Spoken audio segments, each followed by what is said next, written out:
తాకట్లో ఉన్న బంగారాన్ని విడిపించి ఆ రోజున మార్కెట్ ధర కట్టి మిగిలిన డబ్బును మీకు అందిస్తుంది కొమ్మూరి గోల్డ్. మిస్టర్ జగన్నాథం, ఇది రాతికోట. యమపాశం అని పిలువబడే ఆంధ్ర సెంట్రల్ జైలు. ఇండియాలోకెల్లా నోనో ఆసియాలోకెల్లా ఇది అతి పటిష్టమైన జైలు. ఎన్ని ప్రయత్నాలు చేసినా నేరస్తుడు ఇందులో నుంచి తప్పించుకోవటం అసాధ్యం. ఐసి యమపాశ నుంచి ఎవడూ ఎలా తప్పించుకోలేడో ఇది అంతే అన్నమాట. ఎస్, నగరానికి దూరంగా ఎత్తైన కొండ మీద ఉంది. ఒక పక్క భయంకరమైన లోయ, మరొక పక్క ఎత్తైన గోడలు, కరెంట్ ఫెన్సింగ్, కట్టుదిట్టమైన కాపలాలు. It is impossible to escape from this jail. Even then there are so many complications. సాధారణంగా ఈ జైలుకి సూపరింట్ గా రావాలంటే ఎవరైనా సరే వెనుకంజ వేస్తారు. అలాంటిది కావాలనే మీరు ఈ జైలుకి సూపరింట్ గా వస్తున్నారంటే మిమ్మల్ని అభినందించి తీరాలి. జీవితంలోనైనా జాబ్లోనైనా ఒక ఛాలెంజ్ ఉంటేనే అందం ఆనందం. నిజమే, కానీ ఈ ఉద్యోగం వట్టి ఛాలెంజ్ మాత్రమే కాదు, ఇది చాలా రిస్క్ తో కూడిన పని. ఎందుకంటే ఈ జైల్లో ఉండే నేరస్తులు రక్తం తాగే రాక్షసులు లాంటి వాళ్ళు. వీడు మాస్ మర్డరర్ బోస్. వీడు 20 మంది ఆడవాళ్ళని రేప్ చేసి చంపిన ఇండియాస్ బోస్టన్ స్ట్రాంగులర్ కాసిం ఖాన్. వీడు కలకత్తా కిల్లర్ గా పిలువబడి ఎంతో మంది పిల్లల్ని చంపిన రాక్షసుడు కాళీచరణ్.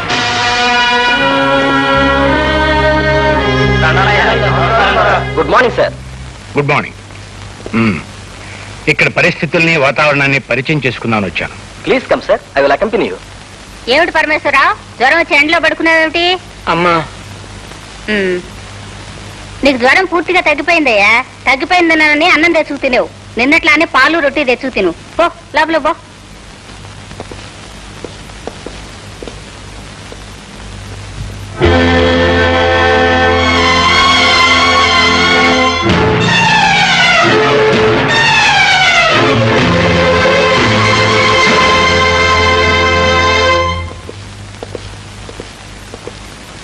వాట్ మిస్ రాజా, ఎవరావిడే?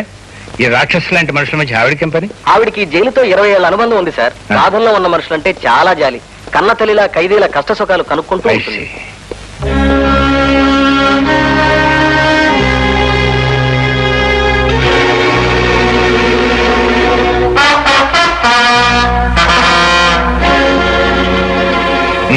అతను భీమరాజుని నొటోరియస్ క్రిమినల్ సార్.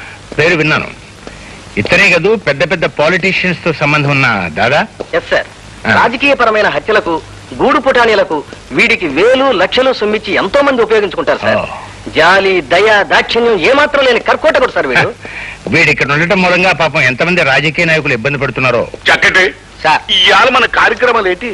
బుక్కుతి ముందు మీకోసం శ్మశానంలో పీనుగుల్లా కాసు కూర్చున్న నలుగురిని కలుసుకుని పలకరించడం.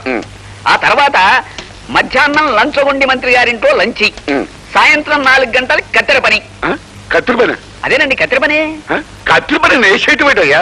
నేనేమన్నా మంగళం అనుకున్నావా, లేకపోతే జేబులు కత్తిరించోడు అనుకున్నావా? అదేం కాదండి, రిబ్బన్ కత్తిరింపు. హనుమాన్ జంక్షన్ లో బార్ ఓపెనింగ్. మరి అలా చెప్పాడు వచ్చు కదటయ్యా.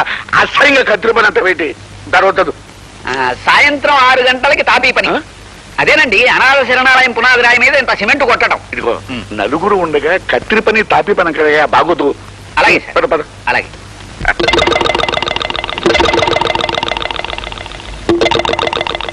సార్, ఒక సీక్రెట్ మెసేజ్. మీరు కూడా వెళ్ళండియ్యా, ఇదేదో సీక్రెట్ అంట. ఆ సీక్రెట్ చక్కటి చెవులు చెప్పు.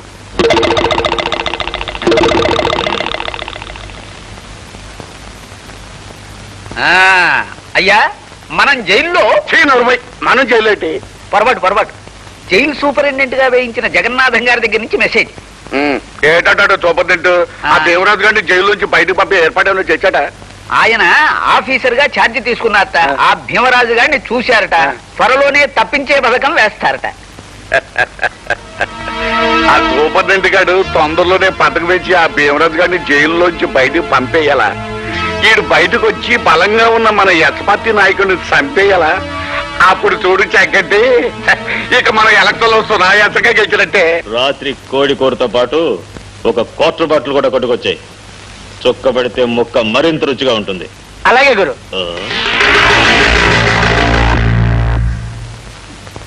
నీకు నీవారు లేరు, నాకు నా వారు లేరు.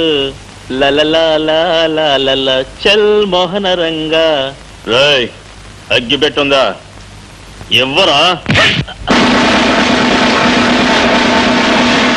ఇచ్చింది చాలా, ఇంకా ఏమైనా కావాలా?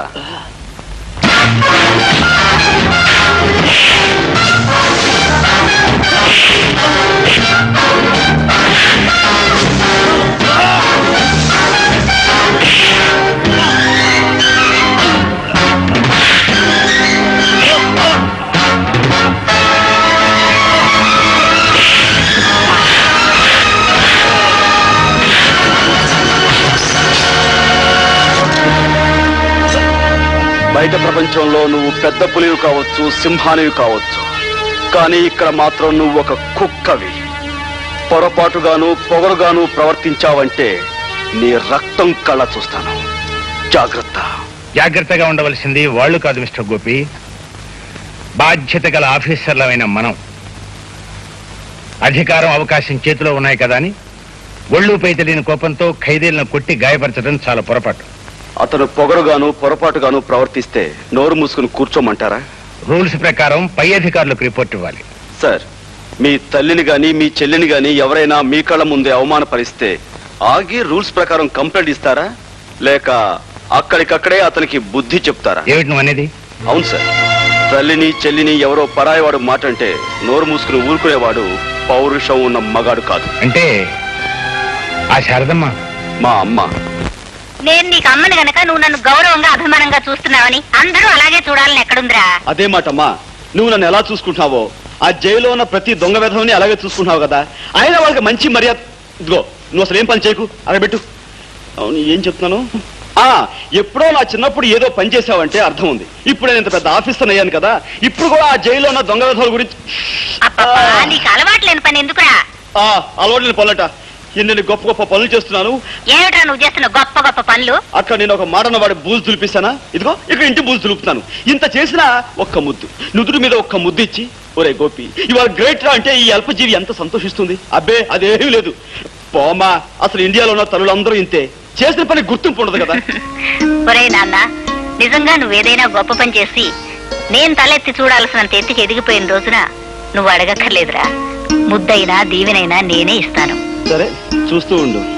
నువ్వు మెచ్చి ముద్దిచ్చేంత ఘనకార్యం తొందరలోనే చేసి చూపిస్తా. మై డియర్ ఆఫీసర్స్, ఏ మనిషి పేరు చెబితే పసిపిల్లలు పాలు తాగటం మానేస్తారో, ఏ మనిషి పేరు వినబడితే వ్యాపారస్తులు తమ ఇనపెట్టెలు కూడా విడిచి పారిపోతారో, ఆ గండ్రగొడ్డలి మన జైలుకు వస్తున్నాడు. అతను 23 హత్యలు చేశాడు. అతి దారుణంగా తలలు నరికి వీధి గుమ్మాలకు వేలాడగట్టాడు. అడవిలో జంతువును వేటాడినట్టుగా వేటాడి పోలీసులు అతన్ని పట్టుకున్నారు. ఉరిశిక్ష పడింది. ప్రెసిడెంట్ దగ్గర నుంచి కన్ఫర్మేషన్ వచ్చే వరకు అతను ఈ జైల్లోనే ఉంటాడు. సార్, అంతమంది మనుషుల ప్రాణాలు తీసిన ఆ నరరూప రాక్షసుని ఉరి తీయడానికి కూడా ఇంకా ఫార్మాలిటీస్ ఏమిటి సార్? న్యాయానికి చట్టానికి చాలా తేడా ఉంది mister Gopi. You can't neglect the formalities. చూడండి, అతను తప్పించుకోకుండా చూడవలసిన బాధ్యత మనపై ఉంది. అతి ప్రమాదకరమైన ఆ మనిషిని చాలా కట్టుదిట్టాలతో మనం కాపలా కాయాలి. ఏమాత్రం పొరపాటు జరిగినా, అశ్రద్ధ జరిగినా ఇంతకాలం మన జైలుకున్న పరువు ప్రతిష్టలన్నీ మంట కలిసిపోతాయి. ఓకే?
ఏమిటా చూపు? పద, సెల్ చూపిస్తాను.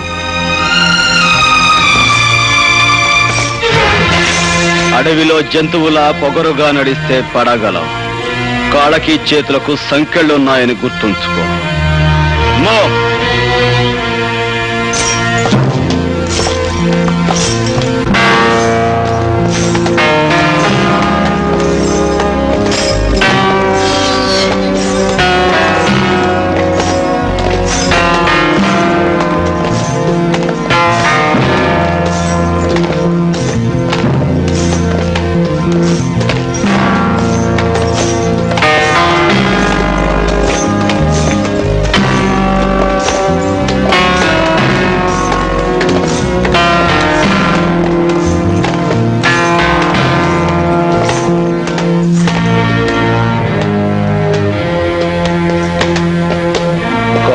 సంకెళ్ళు లేని వాళ్ళు కూడా ఇలా మెల్లమెల్లగా నడుస్తూ వెనకబడితే దేశం ఇదిగో ఇలా చెరసాల్లోకి చీకట్లోకి వెళ్ళిపోతుంది. గుర్తుంచుకో. 52. Yes sir. 53. చెప్తావు sir. 54. 54. 54. 54.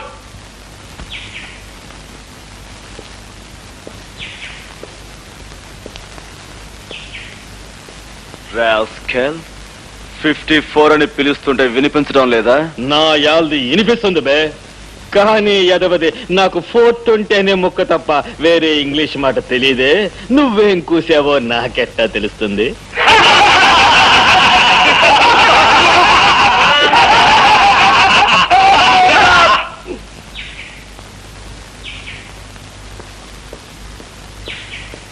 Full of an ass.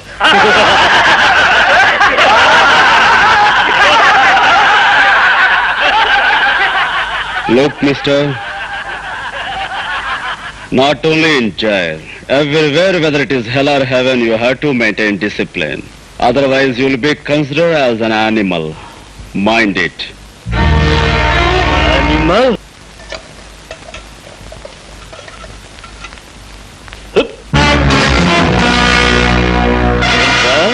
నన్ను పశు అంటావా? లంచా కొడక.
క్రమశిక్షణ తప్పి జైల్లో కొట్లాడుకోవడం నేరం, అందుకే దండించాను.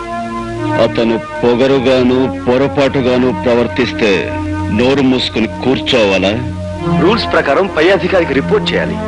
నీ కన్న తల్లిని ఎవరో లంచాన్ని తిడితే నువ్వు వెళ్ళి ఎవరికో రిపోర్ట్ చేయవు, అన్నవాడిని నిలువునా చీరేస్తా. నీ తల్లి నా తల్లి ఒక్కరే. What Ramesh are you talking? ఒకరెవరు? భరత మాత. ఆవిడ మాట పడ్డా కూడా మౌనంగా ఉన్నవాడు మరణించిన వాడి కింద లెక్క. నీకు అన్నం పెట్టే అమ్మనడుగు. ఓ తల్లికి కొడుకుగా నేను చేసిన పని నేరమో న్యాయమో?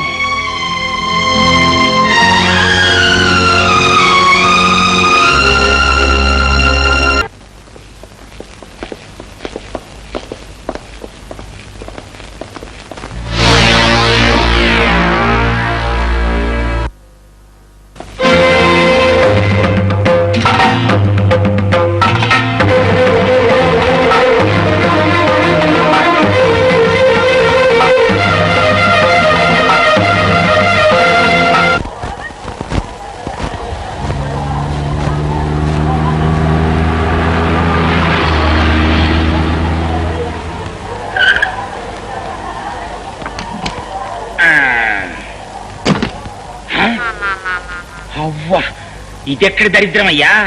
పేరంబోత్సవం అంటే దేనికో అనుకున్నాను. ఈ శ్మశానానికే నువ్వు చేసే పేరంబోత్సవం.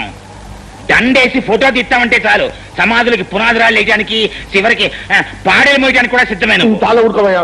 ఊరు బయట ఉన్న శ్మశానాన్ని మార్పులు మరమ్మతులు చేయించుకుని రిబ్బన్ కట్టించి రమ్మంటే రానంటే బాగుంటుంది. ఇంకా ఆలస్యం ఎందుకు? ఏసే కత్తిరి. దండలు తీసుకోండి అయ్యా. నాగండి. ఇగో ఫోటోగ్రాఫర్, నువ్వు దగ్గర రెడీగా ఉండు. మడి సరిగ్గా పడపోయినా పర్లేదు, దండ మాత్రం బ్రహ్మాండంగా పడాలి. దండాలు బాబు. తీ చాలే పద.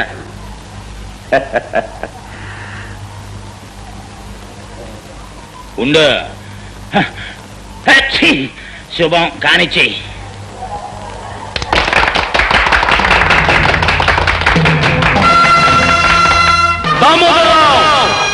పేదవాళ్ళ బ్రతుకులు బుగ్గిపాలు చేసి, గతిలేని వాళ్ళ బ్రతుకులు గంగపాలు చేసిన నువ్వు శ్మశాన ప్రారంభోత్సవానికి పిలవగానే వస్తావని తెలుసు.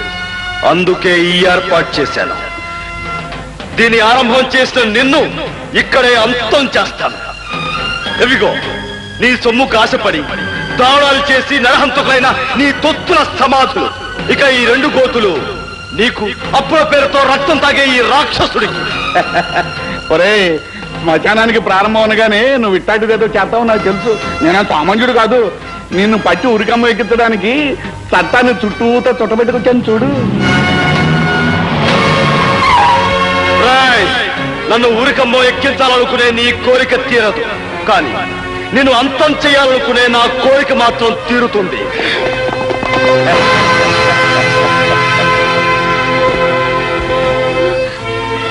మా అన్నయ్య చెప్పడానికి వీల్లేదు. కావాలంటే మా ప్రాణాలు తీసుకోండి. మా అన్నయ్య మా కోసం పరికాలాలు పడి బ్రతకాలి.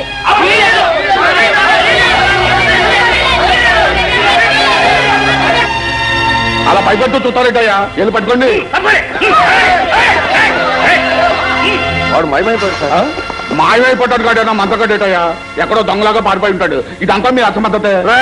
దామోదరరావు, నేనెక్కడికి పోలేదురా. నా ప్రజల గుండెల్లో నిరంతరం ఉండి తీరుతాను. నిన్ను అనుక్షణం వెంటాడి తీరుతాను. మోసంతోనూ మాయతోనూ పొరపాటు నువ్వు గెలిస్తే, నువ్వు గద్దెనెక్కేలోగా నిన్ను అంతం చేసి తీరుతాను. ఇది నా ప్రజల మీద నేను ప్రమాణం చేసి చెప్తున్నాను రా. ఆ యాల జనానికి మాయ మాటలు చెప్పి చుట్టూ అడ్డుగోడగా పెట్టుకుని పారిపోయావు. మరి ఇవాళ మేము కట్టించిన ఈ రాతిగోడల మధ్య నుంచి ఎట్టా పారిపోతావురా? ఒరే గండ్రగొడ్డలే, పెద్దలను తొక్కి పదవెక్కి కూర్చున్నోడిని, చట్టాన్ని సొమ్ముతో నా కాళ్ళ దగ్గర కాపలా కుక్కలుగా కట్టేసుకున్నోడిని ఆనాడు నా మీద కచ్చ కట్టి కత్తి దూశావు. ఏటైందిరా నీ చరిత్ర? ఒరే, నీకిక ఉరితాడేరా గతి. మమ్మల్ని కాదని ఏది సాధించుకున్నావురా నీ బతుకులో? ఏది సాధించుకున్నావురా నీ బతుకులో? అడుగునమ్మా.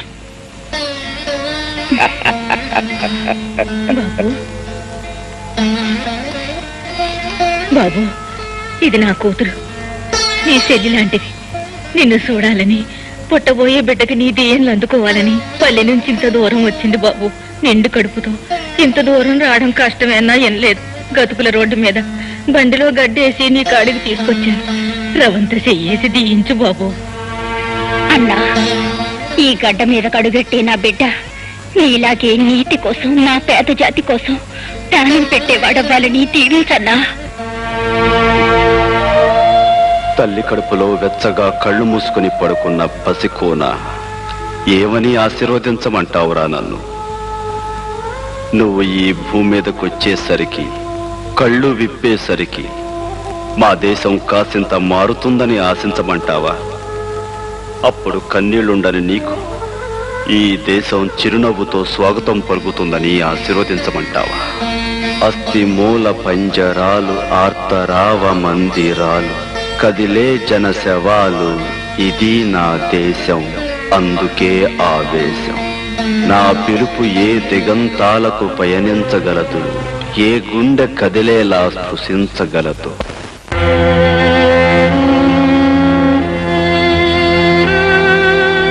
వీళ్ళే సార్ 3 రోజులుగా నిరాహార దీక్ష చేస్తున్నారు. వీడు వీళ్ళ లీడర్. ఏమయ్య పెద్దయినా, ఏమిటి మీకు వచ్చిన బాధ? ప్రభుత్వం వారు ఏర్పాటు చేసిన విధంగా మాకు ఆహార పదార్థాలు ఏమి అందటం లేదండి. మాకు న్యాయం జరగాలని మేము నిరాహార దీక్ష చేస్తున్నాం.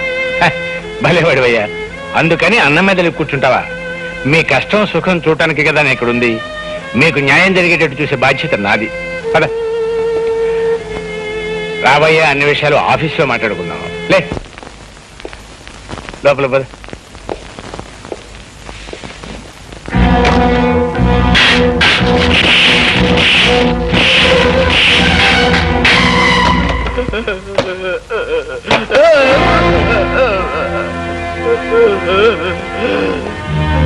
మీరు మనుషుల పశువులా? ఏమిటది? రక్తం వచ్చేలా కొడతారా? అనవసరంగా అభండాలు వేయకు. అతను లోపల తీసుకువెళ్ళాం. శాంతంగా జరిగింది ఏమిటి అని ప్రశ్నిస్తున్నాను. భయపడిపోయాడు, నోటి వెంట రక్తం వచ్చింది. ఈ విషయం ఇప్పుడే ప్రభుత్వానికి రిపోర్ట్ చేస్తాను. నీకు సాక్ష్యాలు ఆధారాలు ఏమైనా ఉన్నాయా? ఏమయ్యా, ఇతను మనం ఏమైనా చేశామా? ఆఫీసర్, ప్రతి సత్యానికి సాక్ష్యం ఉండదు.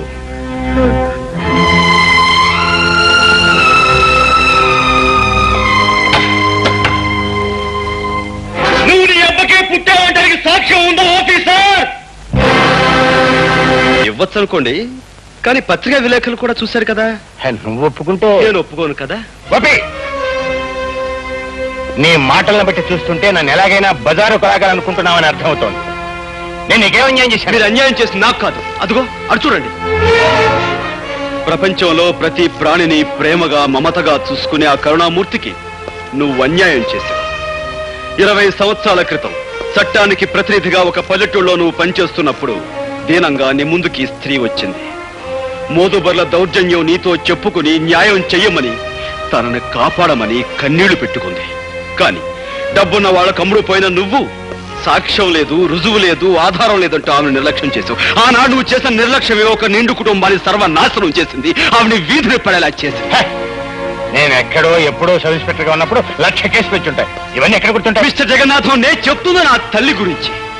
కేవలం సాక్ష్యం లేదన్న కారణంగా ఆమెను నిర్లక్ష్యం చేసి అన్యాయం చేశావు.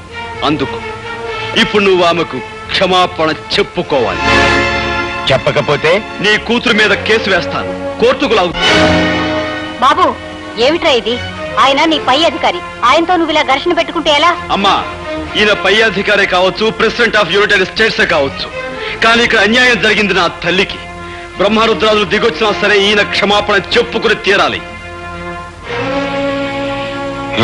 All right.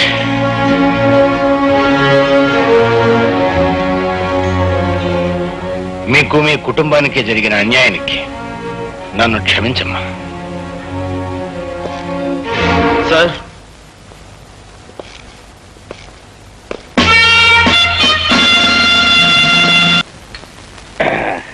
ఇదిగో జగన్నాథం, నీకు ఆ సూపర్నెంట్ ఉద్యోగం ఇప్పించినందుకు ఇప్పుడు దాకా నువ్వు చేసేది ఏటయ్యా? కాకి బట్టలు వేసుకుని లాఠీ కరుపుచ్చుకుని దొంగనాయని కొళ్ళ పొడిచావు, అంతే కదా? అవకాశం అనుకూలించకపోతే నేను మాత్రం ఏం చేయగలను చెప్పండి? నేను మాట చెప్తా, తలకాయలు దగ్గర పెట్టండి. వారింటి తగలయ్యా, మాట చెప్తానని అవుటు పేల్చినట్టు మా మొఖం దుంపుతావేటయ్యా అపచకనం కూడాను. ఇదిగో నా తుమ్మునట్ట తిట్టబాకయ్యా. అదెంత జయప్రదమైంది అంటే పెళ్లిళ్లలో ముందు నా చేత తుమ్మించుకుని ఆ తర్వాతే మంగళసూత్రం కట్టిస్తారు. సర్లే, పల్లెటూరు నుంచి నిన్ను పానిగట్టుకు రప్పించుకుంది ఎలక్షన్ వ్యవహారంలో మాకు సాయంగా ఉంటావని కానీ నీ తుమ్ముల చరిత్ర చెప్పి మా మట్టి పోగొట్టావని కాదు. ఎందుకు ఏంటంటావు చెప్పు. ఆ భీమరాజు గారిని నువ్వు బయటికి రప్పించలేకపోతే ఎలక్షన్లో నువ్వు చవరం అయిపోతావు. నిన్ను నమ్ముకున్న మేమంతా డెప్పు కొట్టించుకుంటాం. ఆ తర్వాత మనం అడుక్కోవాల్సింది ఓట్లు కాదు, చెప్ప చేత్తో పట్టుకుని చిల్లర. ఆపోయి అభిచక్ర మాటలు పెద్ద చెప్పొచ్చావు కానీ దేవరాజు గారిని బయటకు రప్పించే పథకం నేను అప్పుడే జగన్నాథంతో చెప్పే ఉంచాను. నాకు కూడా చెప్పు. మరి ఇదిగో ఈ మత్తు మందు ఫుడ్లో కలిపి పెట్టేస్తే ఇది తిన్న జైలు కాపలా వాళ్ళంతా తొంగుంటారు. దాంతో దేవరాజు గారిని మనం బయటికి రప్పించేయచ్చు. ఎండన్ గా ఉంది అవిడియా.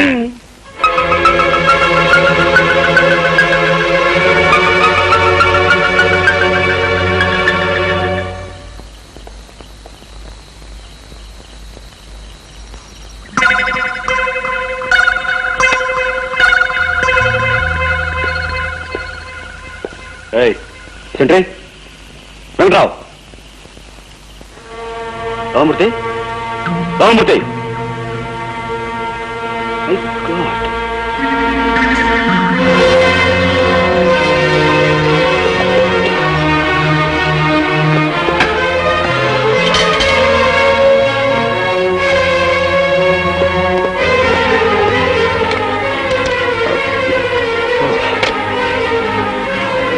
What is it?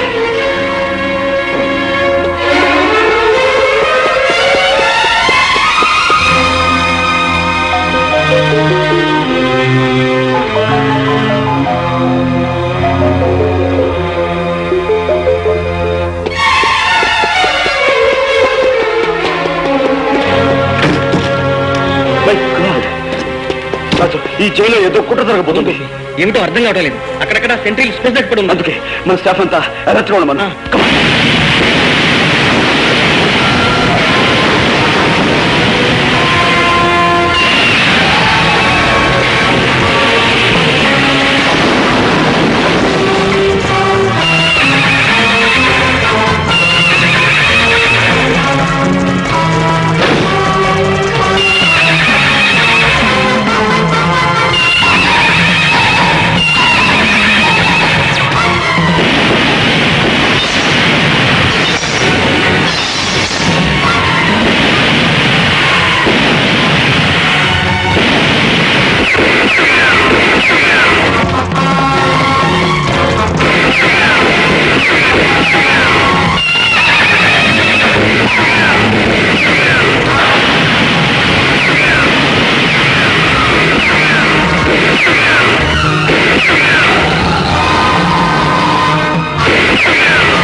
గంటకోట్లే ఆ రివాల్వర్ తీసుకుని మీరు కాల్చి మన ఇద్దరం పారిపోదాం.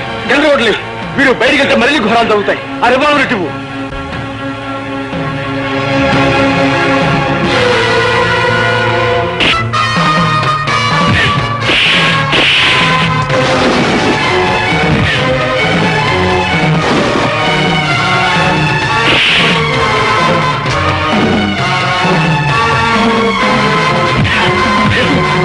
కాకుండా మెయిన్ గేట్ కూడా పగలగొట్టి పారిపోతున్నారు.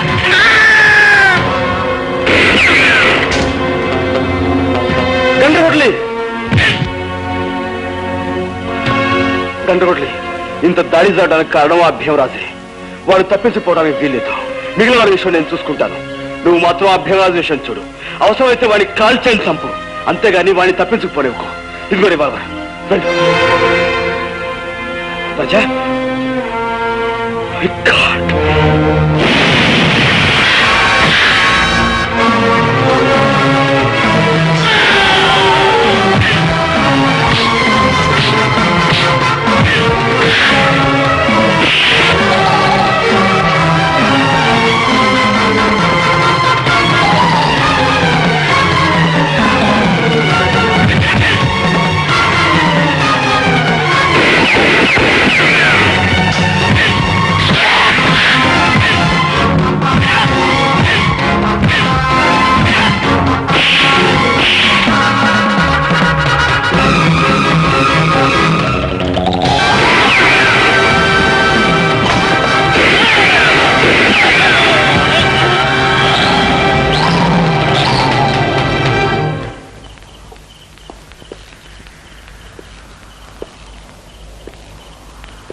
ఎవరైనా తప్పించాలని మీరింత దారుణం చేశారో వారి శవం ఇదిగో నా చేతుల్లో ఉంది. మర్యాదగా లొంగిపోండి.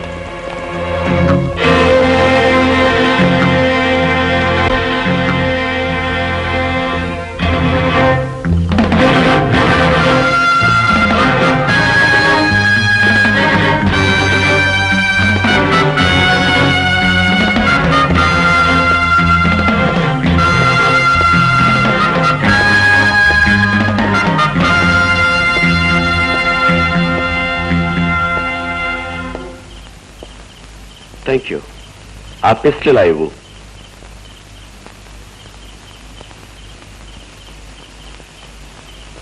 My pistol please. అందరూ దొరికిపోయారా? మన శత్రువులంతా చచ్చిపోయినట్లే. మన శత్రువులా? నీ శత్రువులా నా శత్రువులా? చట్టానికి శత్రువులు. నేను చట్టానికి శత్రువునే. అఫ్ కోర్స్ శత్రువుకి శత్రువు మిత్రుడవ్వాలి. అది కూడా చూసుకోకుండా మాకు సాయం చేశావు. థ్యాంక్స్. నీ వల్ల ఈ జైలుకు మంచి పేరు వస్తుంది. మా గోపి గారికి బంగారు పథకం కూడా రావచ్చు. ఆ లెక్కన నాకు 23 బంగారు పథకాలు రావాలి. ఇంతకన్నా పదునైన ఆయుధంతో నేను 23ని చంపాను. అది వేరు ఇది వేరు. ఇప్పుడు చంపింది ఒక బందిపోటుని. రెండిటికి సంబంధం లేదు. ఉంది జైలర్ ఉంది. ఆఫ్టర్ ఇది నువ్వు నిర్మించుకున్న జైలు. ఈ 4 గోడల జైలుకే ప్రమాదం వచ్చేసరికి నీ చేత్తో నువ్వే స్వయంగా ఈ ఆయుధాన్ని నా చేతికిచ్చావు. శత్రువుని చంపమన్నా. ఇదే శత్రువులు బయట ప్రపంచంలోనూ ఉన్నారు. పేదవాళ్ళని జలగల్లా పీక్కు తినేవాళ్ళు. వాళ్ళనే నేను చంపింది. నీది విత్తనవాదం. ఇలా వాదించడం చట్ట విరుద్ధం. ఓ ఈ చట్టపు శేషమోపని కొట్టుకుంటున్నా.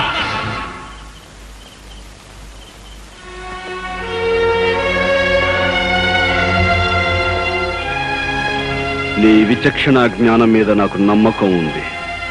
నీకు ఆలోచించగలిగే శక్తి ఉంది.